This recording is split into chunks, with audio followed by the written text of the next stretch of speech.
A couple of the biggest racing engines I've ever seen. Slightly less racist than his actual voice.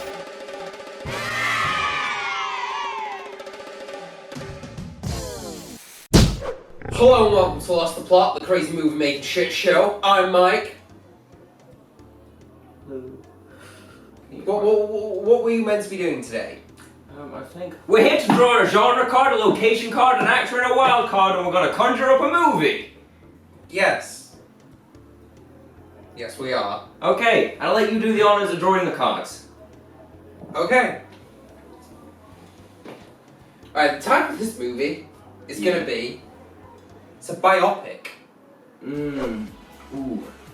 Good. Alright, juicy. Right. Now. Who?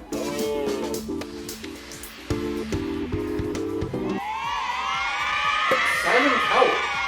Simon Cowell. I think that could actually be quite interesting. Yeah. Who's, is it Sunita, the woman that wears the leaves? Yeah. Yes, okay, so then I can already pick the cavalcade of characters we can have. Yeah. Who else is on There's obviously that point of like, he's got X Factor, he's got the entire bling thing. It's him from going from being this like lowly music producer who can, you know, embellish a little bit. Yeah. And just go on the idea that, oh no, he used to be poor when he was younger.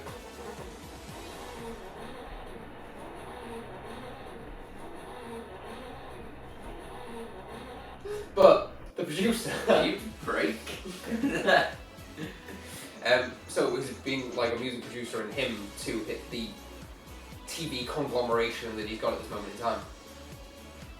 So it's a rise to fame kind of thing, but for a person who started behind the scenes and is now just like a global dick. Basically. Right. Gets paid to come on and be a dick. It's all very well. That's the first card we've drawn. So this Simon Cowell biopic has to be set somewhere. It does have to be set somewhere. And it's set on Naboo. Boo.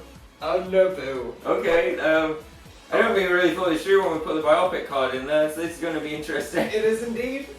It is indeed. Alright, I'm already set with ideas actually. Yeah. Okay, so it's a biopic of Simon Cowell, starring an entire Gungan cast. Yeah. This is like a kind of alternate reality. No, it's just them putting on a production of it's made by Naboo people, like by the Gungans. Not the human people from Naboo, but like we've got specifically Gungans. Everyone loved the Gungans. Now, not every family would go buy on a conveyor belt for you, but mine would because... Everybody loves Raymond.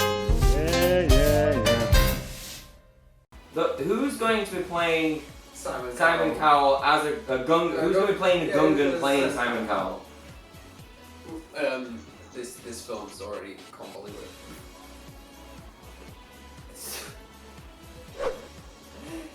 A horse. It's a horse. A horse. Okay. My kingdom for a horse. So they're on Naboo. They're making a biopic about Simon Cowell. They think, all right, Simon Cowell's from Earth, and they're like, well, the horse is from Earth too. How different can it be? I'm gonna be honest here. I'm worried how we're gonna jump this gap of how these people know who Simon Cowell is. Because TV, internet, man. If we've seen Star Wars, how have they not seen Apocalypse Now? Think about that.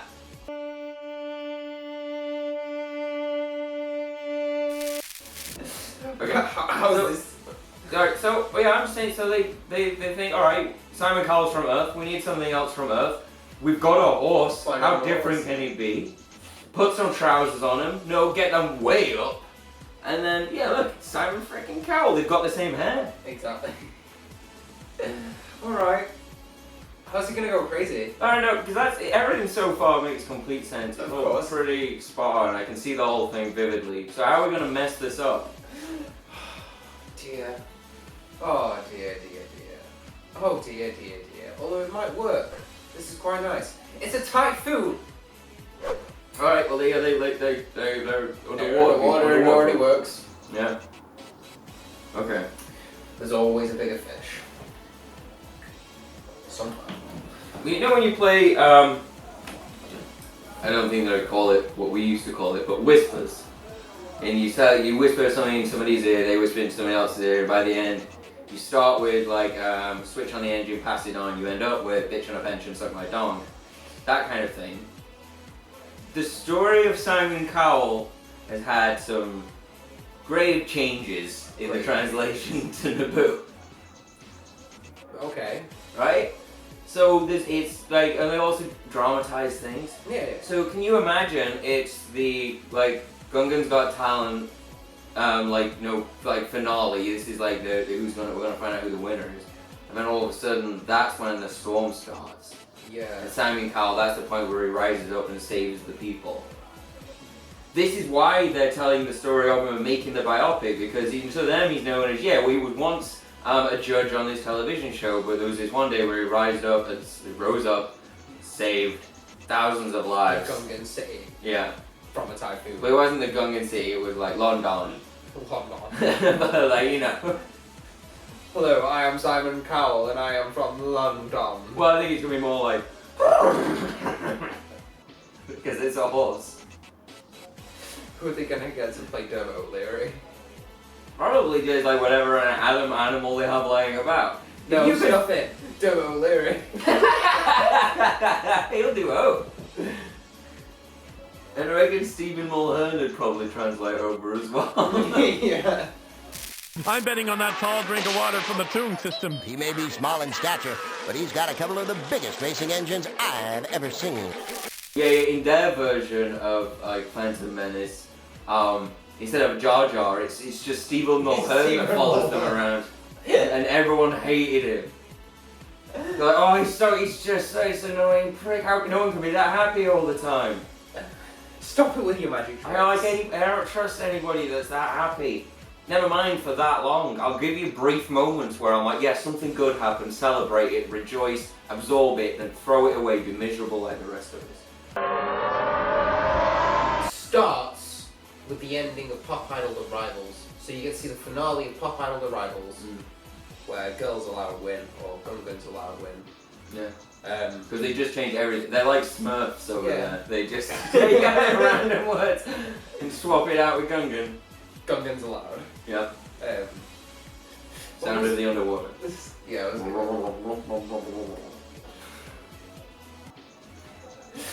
yeah. And then it moves on from there, and it becomes from the inception of the X Factor. So he creates the X Factor, and you get to see the end of season 1 of X Factor, which is the one that solidified it in the Gungan minds, was the one where he saved everyone from a typhoon at the end of the season finale. Little international one, so every so often you might see him in with a couple of American Gungans, or American. American. Oh, look at the American. Gungan. That's pretty normal. That's how. Misa, Gungan. That's Jar Jar, right? That's what he sounds like. He sounded like 25. I think somehow that sounds slightly less racist than his actual voice. We'll leave the scenes where this horse playing a Gungan playing Simon Cowell. Throughout the film, he's always thinking about himself. It's always about him. Even when he's trying to find these, he's not trying to make people famous. He's trying to make himself more money. He's not trying to find a star or give you your lucky break. He's looking to find. He wants to make himself more money. There is an undercurrent right here. Yeah. Simon Cowell is not really a good guy. I think that this is the main point of the film here, because there needs to be a turning point. Yeah. It isn't just the typhoon, I don't think. I think the typhoon should be a thing that is celebrated, so it gets clapped, but it's like halfway through the film. Then it's his rise, his complete rise, and just like completely barreling out these people for money in one direction. Obviously, he'll like them early, and just like or Gungan direction, Una direction, and he's churning them out of money. You might even see like a little bit of a visual of just like him, churning them into like sausage meat. Yeah, like sausage meat when money's coming out. Yeah. And then you're gonna have the point where he finds out that he's having a baby, and all this changes. He's having a baby. So then it's like a junior situation, because as I said, wires can get crossed, stories get mixed up on the translation and across the galaxy. One of the stranger things about this whole I suppose Naboo's probably still around. We don't know Naboo got destroyed, but I was saying Star Wars happened a long time ago in a galaxy far, far away.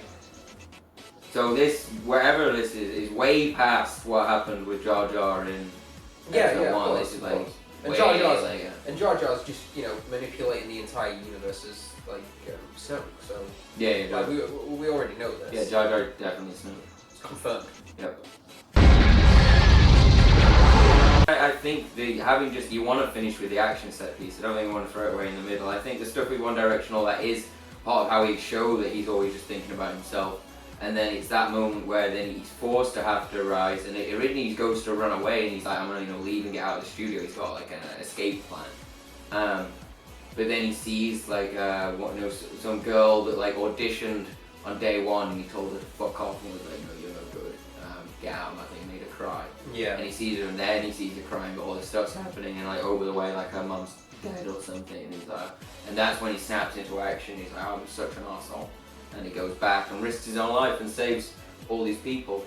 This horse, as a Gungan, just runs around and just saves the lives of all these people. Yeah. And I think that's the big climax, and you're like, Okay. and it's all the moral of the thing is like, if you work hard, be an arsehole, get your own way, make lots of money, but then do one good thing, you too could be played by a horse on the Gungan biopic version of your own life. Simon Cowell, this is your life. Oh, thank you very much, Martin. Bring on the horse. Just think. Just think. I mean, I don't see how we could get much better than that. No, so What are we calling it? I was just gonna say maybe like, sorry, it's a no. or just Fall of an Idol, the Simon Cowell story. Fall of an Idol, the Simon Cowell story.